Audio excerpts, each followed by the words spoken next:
Hello everyone. आज के time में फायर सेफ्टी इतना वाइटल रोल प्ले करती है क्योंकि आज के टाइम में हम अपने चारों तरफ नजर घुमाकर देखें तो जो भी इक्विपमेंट्स हम यूज कर रहे हैं सभी इलेक्ट्रिसिटी पे बेस्ड है। सबके लिए हमें इलेक्ट्रिसिटी चाहिए और चारों तरफ फायर होने का खतरा बना रहता है।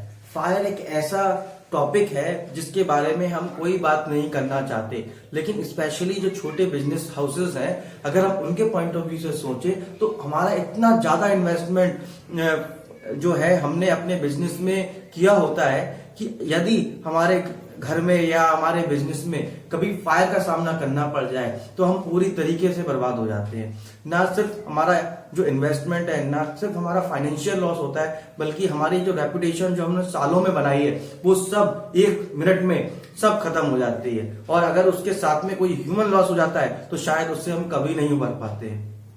इसलिए फायर सेफ्टी एक बहुत बहुत इंपॉर्टेंट टॉपिक है।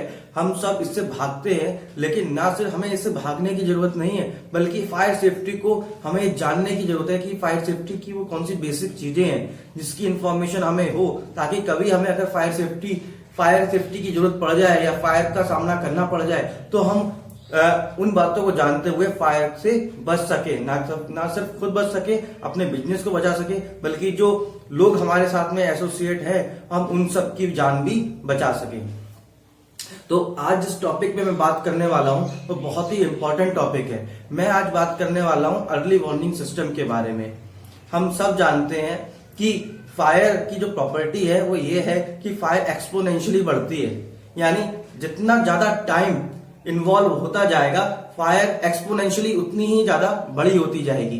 कहने का मतलब ये है कि जितनी जल्दी हम फायर को डिटेक्ट कर लेंगे हम उतनी ही आसानी से फायर को कंट्रोल कर सकते हैं। होता क्या है कि आप किसी भी ऑफिस में देखें या ज्यादातर जगह हमने फॉल सीलिंग का यूज किया होता है, या फिर हमारे गोडाउन्स होते हैं या ऑफिस के किसी भी कोने में कभी शॉर्ट सर्किट हो जाता है और हमें पता ही नहीं लगता।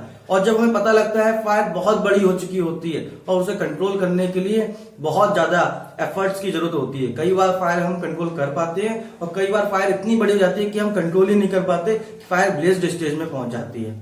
तो इन सब प्रॉब्लम्स को बचने के लिए जो सॉल्यूशन है वो है स्मोक डिटेक्टर्स।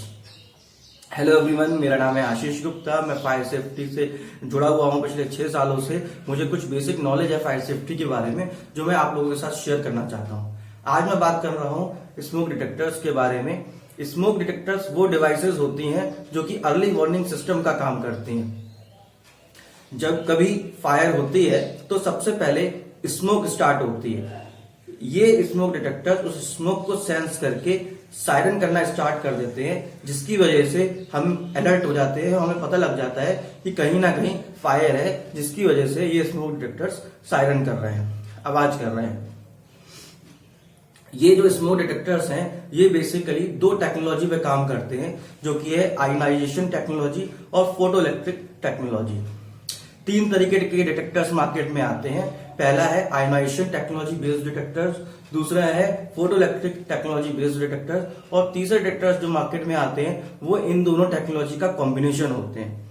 तो तीनों को एक एक करके समझते हैं। सबसे पहले जो आयनाइजेशन बेस्ड टेक्नोलॉजी के जो डिटेक्टर्स मार्केट में आते हैं वो किस तरीके से काम करते हैं। जो आयनाइजेशन बेस्ड टेक्नोलॉजी के डिटेक्टर्स मार्केट में आते हैं उसमें 2 इलेक्ट्रिकली चार्ज प्लेट्स होती हैं उस चैम्बर के अंदर। अब जब भी कभी फायर होगी तो स्मोक जब उस चैम्बर के अंदर पहुंचेगी तो जो इलेक्ट्रिकली चार्ज आयंस हैं वो उसे डिस्टर्ब करती है, जिसकी वजह से जो करंट का फ्लो है वो डिस्टर्ब होता है और अलार्म स्टार्ट हो जाता है।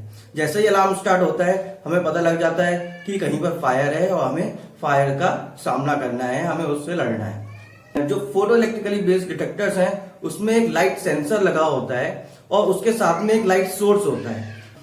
लाइट सोर्स को उस एंगल पे सेट किया जाता है कि जब भी कभी स्मोक उस चैम्बर में पहुंचे तो उस लाइट सोर्स का जो रिफ्लेक्शन है वो सीधे उस लाइट सेंसर तक पहुंचे, और जैसे ही लाइट सेंसर में उसका रिफ्लेक्शन पहुंचता है अलार्मिंग स्टार्ट हो जाती है और हम सब अलर्ट हो जाते हैं कि कहीं पर फायर है, कहीं पर स्मोक है, यानी कहीं पर फायर है और हमें फायर फाइटिंग करनी है।